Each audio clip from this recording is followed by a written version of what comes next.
I really felt like this will either work, and I'll never work again if it doesn't, or Carson and I are going to have a relationship that he's never had with anybody, because I'd crossed every line that you can cross with him, but I also knew he's too funny not to take this stuff and run with it. You know, if you get mad, you know, he was too smart for that.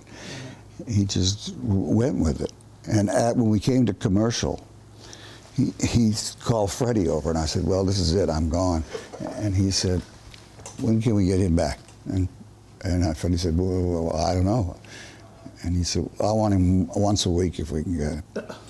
And they're talking like I'm not even there. You know, hey guys, do I have a vote in this? You know? But it was a relationship that he never had with anybody. He was a strange guy. I would say more than any movie I ever did. The Carson Show made my career. I mean, yeah. Wow. It had the power in those days that no talk show has now. I mean, no talk show has this power. If you scored on the Carson Show in the 70s and late 60s, the next day you were the toast of the town. And they were in New York when I first went on it. Right. And I'd never done a comedy. I'd done nothing but badass Indians and bad guys. The next day I had 7 offers, and 4 of them were comedies. And I'm talking movies, not television. That's the power of the Carson Show in those days.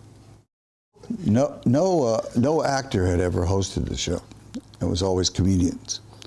And the second time I was on, he said, you want to host the show? And I went, and I was too dumb to be scared, you know. I went, sure.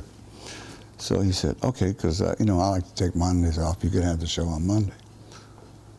So I don't know how many I hosted. I'm about 30 shows. But I remember coming out and doing a monologue. You know, I mean, how stupid can you be? But I totally was fearless, because I was just too dumb to figure it out that there's about 80 million people watching, right, and you could crash and burn so easy on that. But I was fearless because I wasn't smart enough to know. You know, now I'd be smart enough to, no, I won't do a monologue.